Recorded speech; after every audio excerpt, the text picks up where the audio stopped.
I pozdrav ljubitelji traktora, dobrodošli u novi video. Eto, danas ćemo pričati malo o lošem akumulatoru.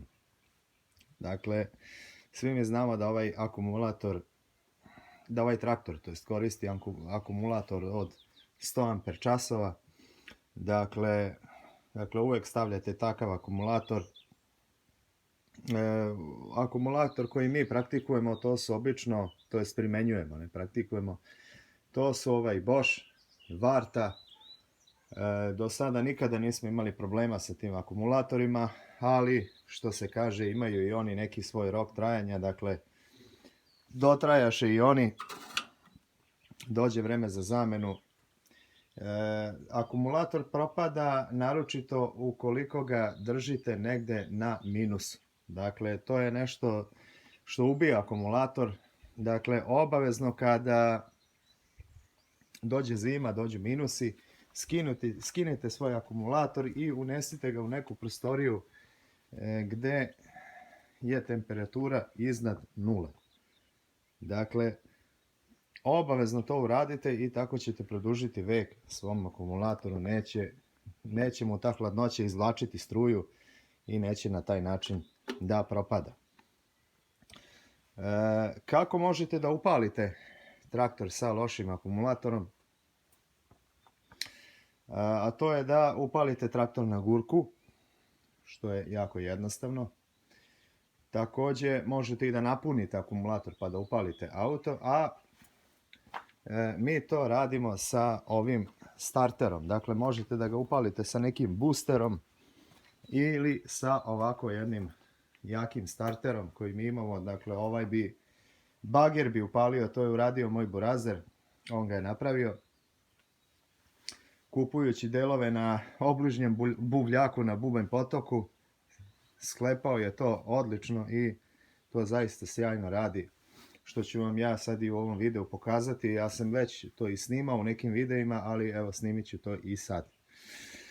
Koji su simptomi lošeg akumulatora? Pa naravno loše paljenje.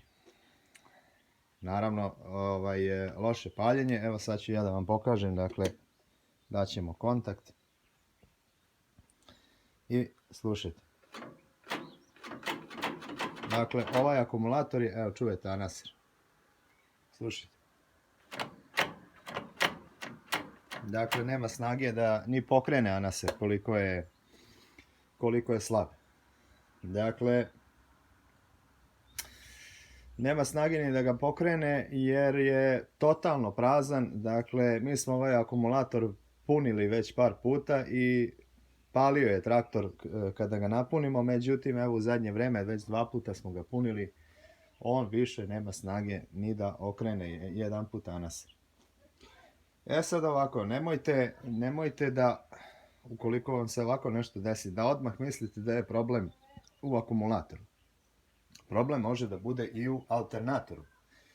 Možda alternator loše puni ili uopšte ne puni akumulator i on se jednostavno isprazni od paljenja i naravno neće on odmah da se isprazni, još pogotovo ako koristite farove, on će brže da se isprazni. Naravno neće odmah jer traktor ne vuče baš ne znam koliko struje, ali vremenom će biti sve slabiji i slabiji i na kraju nećete moći da upalite traktor i to se obično desi negde u njivi gde vam najviše traktor treba. Dakle, proverite i punjenje, pa proverite i akumulator. Naravno imate one ispravljače i multimetre, možete da ga proverite. On treba da ima 12 volti naravno. I eto, proverite to i tek onda menjajte akumulator, nemojte davati bez veze da bacate pare. Također, ja bih vam preporučio i topla akumulatore koji mnogi hvale ovdje kod mene u selu, a i šire. Dakle, to su poljski akumulatori, ali su jako dobri. Ali naravno, po meni najbolji su Bosch, Varta, Duracell i ne znam još koji. To su neke marke koje mi koristimo. Ništa, to je to. Sad ćemo da startujemo traktor sa ispravljačem. I, dakle, evo, povezali smo ga na ljutu mašinu. Dakle, evo vidite, namestio sam kleme. I sad ćemo da ga palimo, dakle jednom rukom morat ću tamo da startuje motor, dakle na ključ, a drugom rukom morat ću da mu dodajem snagu. Sad ćete da vidite kako se to radi. Ja sam to već pokazivao u jednom videu, ali evo, kad već palimo, pokazat ću vam i sad. I evo, krećemo. Dakle, dajemo kontakt. Evo malo gasa.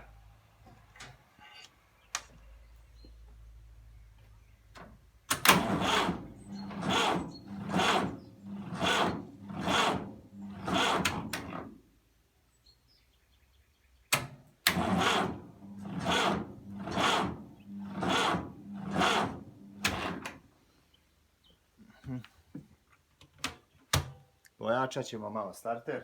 Dakle, ovo je bilo najslabije.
I eto, to je to, vidjeli ste kako sam ga startovao.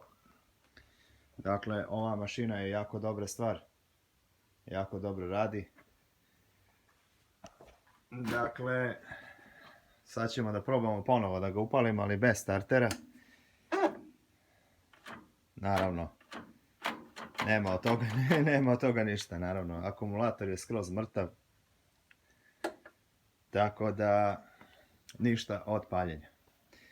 Eto, to je to što se tiče ovog videa. Lajkujte video, zapratite kanal, komentarišite.